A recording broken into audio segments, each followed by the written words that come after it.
नमस्कार। नवजीवन के इस खास कार्यक्रम में आपका स्वागत है। गुजरात में विधानसभा चुनाव के दूसरे दौर का मतदान आज जारी है। सुबह से वोटिंग हो रही है। पहले दौर में 89 सीटों पर वोट डाले गए थे और आज 93 सीटों पर वोट डाले जा रहे हैं। पहले दौर का जो मतदान हुआ उसमें मतदान प्रतिशत कम रहा था, यानी 2017 के मुकाबले देखें तो करीब 10% उसमें कमी थी।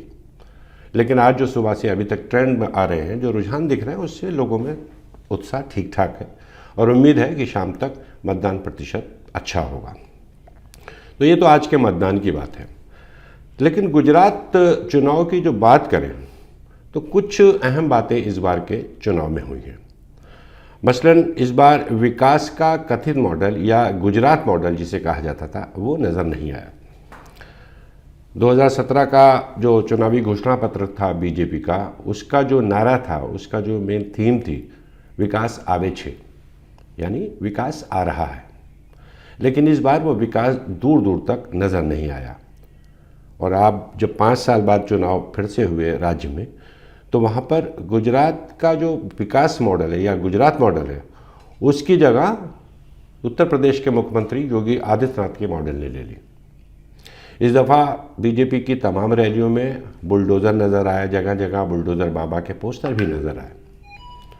और एक और अनोखी या रोचक बात देखने को मिली कि अभी तक प्रधानमंत्री नरेंद्र मोदी को हिंदू हृदय सम्राट की उपाधि से नवाजा जाता रहा, लेकिन इस बार ये उपाधि उत्तर प्रदेश के मुख्यमंत्री योगी आदित्यनाथ को दे दी गई, यानी उन्हें हिंदू हृदय सम्राट के तौर पर पेश किया गया। वो रैलियों में ये घूमते भी नजर आए कि हमारे बुलडोज़रों ने यूपी में को दंगा मुक्त कर दिया। अभी जो पिछले दिनों मोरबी में जो पुल गिरने की घटना हुई थी, जिसमें तकरीबन 150 लोगों की जान चली गई थी, पूरे चुनाव में उन्होंने कहीं इसका जिक्र नहीं किया। अलबत्ता ये ज़रूर कह दिया कि ये भगवान कृष्ण की ज़मीन है, ये महात्मा गांधी की ज़मीन है, ये सरदार पटेल की ज़मीन है, ये प्रधानमंत्री मोदी की ज़मीन है और इस ज़मीन पर खड़े होने में मुझे बहुत गौरव की अनुभूति हो रही है, बहुत गर्व हो रहा है। हम याद दिला दें कि यूपी में जो बुलडोज़रों का इस्तेमाल था वो दरअसल सीए विरोधी आंदोलन के बाद शुरू हुआ। सीए यानी नागरिकता संशोधन विधेयक जो आया था, उसके खिलाफ जब पूरे देश भर में लोग सड़कों पर उतर आए, आंदोलन उसके खिलाफ हुआ, तो उसमें उस दौरान इस बुलडोज़र का इस्तेमाल हुआ। और यहाँ ये भी ध्यान रखने वाली बात है कि सीए विरोधी आंदोलन में जो विरोध का बड़ा स्वर था वो मुस्लिम आबादी की तरफ से आया था। लेकिन उसी दौरान जब योगी आदित्यनाथ उन पर चाबुक चला रहे थे सीए विरोधी आंदोलन कर रहे लोगों पर, तो उस वक्त की राजनीतिक परिस्थितियाँ केंद्र और यूपी के बीच कुछ ऐसी थी कि केंद्रीय गृह मंत्री अमित शाह भी मैदान में कूद पड़े थे और उन्होंने एक अलग किस्म की लाइन दी थी। और ऐसा ही कुछ उन्होंने अमित शाह ने गुजरात में भी इस बार किया। उन्होंने अपने भाषणों में 2-3 महत्वपूर्ण बातें उठाई। एक तो उन्होंने जो एक इलाका है बेट द्वारका, वहाँ पर पिछले दिनों जो बुलडोज़र चलाए गए और अतिक्रमण विरोधी अभियान हुआ, वहाँ पर कुछ मज़ार तोड़ दिए गए। वो इलाका मिश्रित आबादी वाला है, वहाँ कुछ मज़ार थे जिनको तोड़ दिया गया। अमित शाह ने बाकायदा जनसभा में खड़े होकर कहा कि हमने नकली मज़ारों को गिरा दिया। तो ये इस किस्म का कुछ इस बार के चुनाव में बहुत सारी चीज़ें देखने को मिली। अमित शाह ने अपने प्रचार के दौरान अपनी जनसभा में 2002 के गुजरात दंगों का भी जिक्र किया। उन्होंने बाकायदा कहा कि 2002 में हमने ऐसा सबक सिखाया कि अब गुजरात में कोई दंगा नहीं होता। तो ये कुछ मोटी मोटी बातें हैं जो इस बार के चुनाव की हाईलाइट रही। इस बार के चुनाव में एक और रोचक तथ्य सामने है कि इस बार आम आदमी पार्टी भी चुनाव में ज़ोर शोर से गुजरात में हिस्सा ले रही है। और आम आदमी पार्टी के जो संयोजक हैं और जो दिल्ली के मुख्यमंत्री हैं अरविंद केजरीवाल, उन्होंने तमाम रोड शो किए, जनसभाएँ की। आम आदमी पार्टी के बाकी और नेता भी वहाँ प्रचार प्रसार में लगे रहे। तो ये एक बहुत ही रोचक बात रही है। और लेकिन इस सबके बीच जो मुद्दा रहा वो ये कि इतना हो हल्ला, इतना हाई डेसिबल प्रचार होने के बावजूद, और प्रधानमंत्री तो बाकायदा वहाँ एक तरीके से डेरा ही डाल दिया था।